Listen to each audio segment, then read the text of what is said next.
या ठिकाणी दिवसाची सुरुवात बघा एका वेगळ्याच अनुभवाने झाली मला. तर सकाळ सकाळ अंघोळ वगैरे झाली आणि म्हटलं चला देवपूजा करून घेऊ. तर त्यासाठी इकडे च्या रूममध्ये आलेली आहे मी. तर बघू शकता इथे आमचं देवघर आहे आणि सकाळ सकाळ मला पालीचं दर्शन झालेलं आहे. तर म्हणतात की पाली लक्ष्मी स्वरूप असते.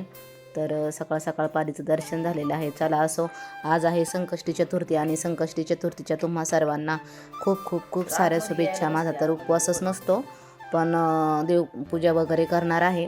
उपवास असो किंवा नसो, पण घरामध्ये सकाळ सकाळ देवपूजा केली की वातावरण एकदम प्रसन्न, मंगलमय आणि घरात वेगळं चैतन्य आणि पॉझिटिव्हिटी निर्माण होते. आणि घरातली सर्व कामे अजून बाकी आहेत आणि थोडासा स्वयंपाकाला सुरुवात केली होती मी, पण म्हटलं चला देवपूजा करून घेऊ आधी. तरी ती अचानक मला पाल दिसली.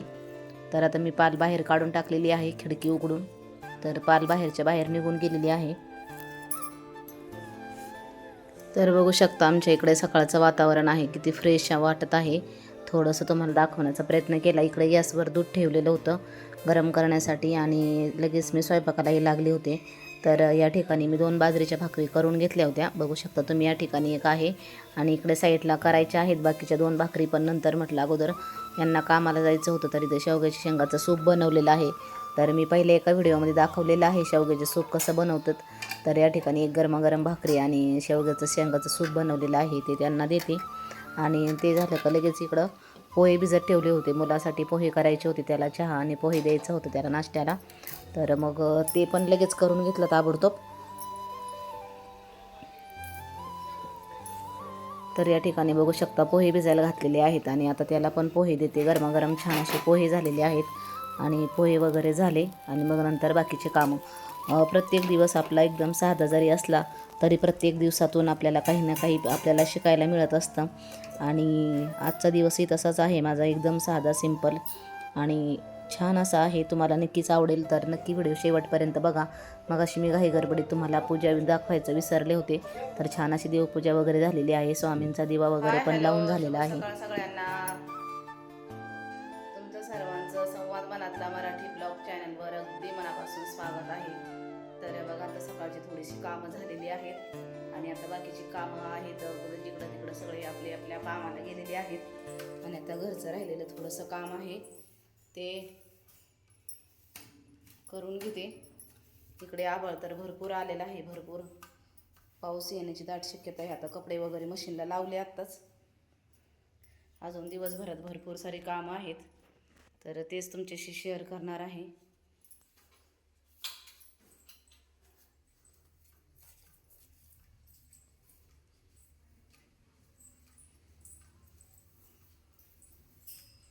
खाली झाडू मारून घेते अगोदर मी. जिन्यामध्ये सगळा अंधारच आहे खाली. चला तर मैत्रिणींनो, अशीच घरातली कामं करता करता थोडीशी तुमच्यासोबत मी गप्पा करणार आहे. तर या ठिकाणी जिना वगैरे झाडून घेतला. तर ही आपल्याला रोजचीच कामं आहेत किंवा कंटाळा करून किंवा हे करून काही होत नसतं, जे आपल्याला करावीच लागत असतात. आपली जी रोजची कामं आहेत ती, आणि त्यातूनच थोडासा वेळ आपल्या आवडीनिवडीसाठी काढावा लागतो आपल्याला. ज्यामध्ये आवड आहे, ज्यामध्ये आपल्याला आनंद मिळतो त्या गोष्टी आपण नक्कीच करायला पाहिजे. तर मी तर दिवसभर घरीच असते, तर मी घरातलीच कामं करत असते. घरामध्ये घर आवरणे, घर स्वच्छ ठेवणे किंवा बाकीच्या सर्व काही ज्या गोष्टी असतात घराच्या, त्या मला सगळ्या करायला आवडतात. तर या ठिकाणी बघू शकता तुम्ही, मी आज दारामध्ये अंगणामध्ये सडा टाकणार आहे. तर हा पिवळा रंग आहे, सड्याचाच रंग आहे, आमच्याकडे भेटतो हा. तर बघू शकता या ठिकाणी बादली पिवळी झालेली आहे अक्षरशः. यामध्ये पाणी घ्यायचं आणि आपल्याला पाहिजे तेवढं टाकून घ्यायचं. तर मी अगोदर थोडासा पाण्याचा शिंतोडा मारलेला आहे खाली अंगणामध्ये, कारण मग थोडासा रंगही वरून टाकला की थोडा पॅक होऊन जातं आणि खूप छान आणि खूप प्रसन्न वाटतं.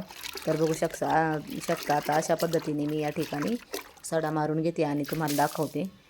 तर अशा पद्धतीने सडा मारून घेते मी या ठिकाणी. आणि खरं तर काय होतं माहिती का, व्हिडिओ शूट करायची दाखवायची खूप इच्छा असते, पण कॅमेरा धरायला मोबाईल धरायला कोणी नसतं किंवा व्हिडिओ शूट करायलाही कोणी नसतं. तर आपलेच आपण व्हिडिओ धरायचा मोबाईल आणि आपलंच आपण व्हिडिओ शूट करायचा आणि जसं शक्य होईल तसं टाकायचं. तर बघू शकता आता छान असा सडा झालेला आहे आणि खूप प्रसन्न वाटत आहे. तर मी या ठिकाणी छोटीशी रांगोळी काढणार होते, पण आता रांगोळीचं वरती राहिलेलं आहे आणि मी खाली आलेली आहे. सडा वगैरे मारून झालेला आहे तर थोड्या वेळाने मी नक्कीच थोडंसं स्वस्तिक छोटंसं काढून घेणार आहे, तसे ठेवू नये म्हणून रांगोळी. तर बघू शकता या ठिकाणी छान असा आपला सडा झालेला आहे आणि पारिजातकाचा तर सडा खूपच पडलेला आहे, तुम्हाला दाखवते मी थोड्याच वेळात. तर बघू शकता या ठिकाणी एवढं मोठं आपलं पारिजातकाचं झाड आहे आणि छान असा वारा सुटलेला आहे. ढग भरपूर आलेले आहे आणि पाऊस कधी येईल त्याचा शक्यताच भरपूर आहे पाऊस येण्याची. तर बघू शकता या ठिकाणी आता भरपूर सारे पारिजातकाचा सुंदर असा सडा पडलेला आहे आणि पारिजातकांच्या फुलांचा सुवास तर आपल्या सर्वांना माहीतच आहे किती सुंदर असतो. तर अशा प्रकारे छान आपण घरात आपल्याला कुणीही बोलायला किंवा काही नसलं तरी छान असं फुलांकडे बघून झाडाकडे बघून आपला दिवस कसा जातो आणि घरातल्या कामाने दिवस कसा जातो तेही कळत नाही. अशा पद्धतीने छान असं मस्त असा प्राजक्ताच्या फुलांचा सडा पडलेला आहे आणि बघू शकता मी तिथेच थोड्या वेळ बसले. लगेच जनावरांचा पण टाईम झाला होता. गाई गोरे म्हशी चरण्यासाठी निघालेले होते, तरी ते दारातच आले होते आमच्या. तर थोडासा त्यांचाही शूट केलं. तर 1-2 पाऊस झाले होते आणि थोडं थोडं गवत आलेलं आहे, तर तेच त्यांना खायला मिळतं. तर खरं तर पावसाची जास्त गरज आपल्यापेक्षा मुक्या प्राण्यांना देखील असते, आपल्याला पण असते, पण मुक्या प्राण्यांना गवत वगैरे खाण्यासाठी भरपूर येतं. आणि घरातली खालची सगळी कामं झाली. आता मी वरती आलेली आहे. किचन वगैरे पुसून गेली होती मी खाली जाताना, तरी पण थोडासा कपडा मारून घेते, कारण आता ह्या पावसाळ्याच्या दिवसामध्ये माशा भरपूर होतात घरामध्ये. तर त्यासाठी माशा वगैरे होतात म्हणून मी गॅस वगैरे स्वच्छ पुसून घेते आणि थोडीशी भांडी ठेवली होती घासायची, तर भांडी घासून घेते. एकट्या माणसाला घरातली सर्व कामे करायची म्हटल्यावर खूप कसरत करावी लागते आणि मला खाली पण आमचं दुकान आहे, तर खाली पण जावं लागतं, वरती पण बघावं लागतं. अगोदर मी उठल्याबरोबर आंघोळ वगैरे करून घेते, देवपूजा करून घेते आणि मग नंतर घरातला स्वयंपाक वगैरे करते, बाकीचे कपडे वगैरे मशीनला लावून देते आणि मग राहिलेली बाकीची साफसफाई सडा रांगोळी सगळं करते. आता भांडे वगैरे झालेली आहेत आणि मला आज दळण पण करायचं आहे. बघा नाही नाही म्हणता तर भरपूर सारी भांडे पडली आणि आता मी वरती आलेली आहे. तर थोडासा पाऊस येऊन गेलेला होता आणि थोडासा चालूच आहे हलकासा पाऊस आणि मग मी दळण करायला घेतलेलं आहे आता या ठिकाणी, कारण हे सुद्धा खूप गरजेचं आहे. हे आपल्या जीवनातला किंवा दिवसभराच्या कामातला हे एक आपल्या महत्त्वाचंच काम आहे, तर ते आपल्याला करणं भागच आहे. तर या ठिकाणी दळण पण करून घेते, कारण पावसाचे दिवस आहेत, लाईटचा भरोसा नसतो. एकतर आमच्याकडे 2-3 दिवस झाले सारखी लाईट ये जा करत असते, लाईटीची कामं चालू आहेत बाहेर कुठेतरी, त्यामुळे. आणि ह्याला मी बाहेर बांधलं होतं थोडंसं, पण पाऊस येत होता म्हणून खाली बांधला आणि तो मला म्हणत होता सोड सोड मला, म्हणून तसं माझ्याकडे बघून तो हे करत होता. तर मी या ठिकाणी दळण करत आहे. तर बघा कसं असतं ना की आयुष्यामध्ये माणसाला भरपूर स्ट्रगल असतात, काहींना कमी असतात, काहींना जास्त असतात, तर काहींना जन्मभर असतात, पण प्रत्येक संघर्ष आपल्याला मजबूत कणखर बनवत असतो. आणि मी तर खूप संघर्ष केलेला आहे, खूप हे केलेलं आहे, तडजोड केलेली आहे प्रत्येक गोष्टीमध्ये, त्यामुळे परिस्थिती आज इथपर्यंत आलेली आहे. आणि परिस्थिती कितीही कठीण असली तरी हार कधी मानायची नाही. विश्वास संयम मेहनत करून एक एक पाऊल आपलं पुढे टाकत राहायचं आणि एक दिवस नक्कीच आपला येतो आणि आपल्याला यश मिळते. तर बघा दळण वगैरे झालं आणि आता संध्याकाळचा टाईम झालेला आहे, 7:30 वाजलेले आहेत. दळण वगैरे करून मी 5 वाजताच खाली दुकानात गेले होते, तर आता वरती यायला मला 7:30 वाजले होते. बघा भांडेसुद्धा किचनवरची अजून लावलेली नाहीत, कारण घरात माझ्याशिवाय काम करायला कुणीच नाही, एकाच हाताने सगळी कामं करायची. तर म्हटलं ते भांडे तशीच राहू द्या किचनवर. आता पहिली देवपूजा करून घेते. तर संध्याकाळचं मस्त देवपूजा केली की प्रसन्न असं वाटतं, घरामध्ये वेगळी शांतता असते, दिवसभराचा कामाचा थकवा निघून जातो. देवपूजा वगैरे केली की म्हटलं चला आता देवपूजा करून घेऊ आणि स्वयंपाकाला पण मला लागायचं आहे. तर या ठिकाणी छान अशी देवपूजा करून घेत आहे मी.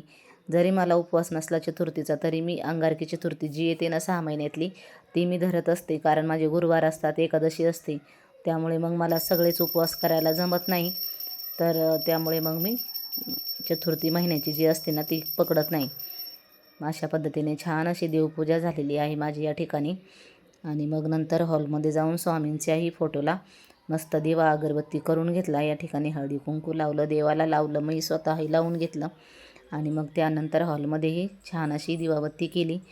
आणि रोज सकाळ संध्याकाळ मी उंबरठ्याला देखील हळदी कुंकू लावून तिथे सुद्धा अगरबत्ती लावत असते, कारण जो आपला उंबरठा असतो, मेन दरवाजा असतो, त्यानेच महालक्ष्मी आपली घरामध्ये येत असते. तर छान अशी बसले. आणि बघा मनीमेव आमची, मी 2च मिनटं जरी असे बसले ना सोफ्यावर निवांत, का लगेच ती मांडीवर येऊन बसत असते. तर मग तिला जरा वेळ 2-3 मिनटं घेऊन बसले आणि मग नंतर पुन्हा स्वयंपाकाला लागले. तर ती आली होती पावसात भिजून, बाहेर थोडासा पाऊस चालू आहे ना, तर पावसात भिजून आली होती आणि तिला वाटत होतं की माझ्या मग डोक्यावरून हात फिरवावा, हे करावं, माझ्याशी बोलावं. म्हणून मी तिला विचारत होते की तू पावसात गेली होती का म्हणून. खूप हुशार आणि खूप सुंदर आहे आमची मनीमेव. तर नक्कीच आजचा व्हिडिओ आवडला असेल तर लाईक करा, शेअर करा आणि चॅनलवर नवीन असाल तर चॅनलला सबस्क्राईब करा. मुक्या प्राण्यांना जीव लावला की ते कायम लक्षात ठेवत असतात आपल्याला. तर खरंच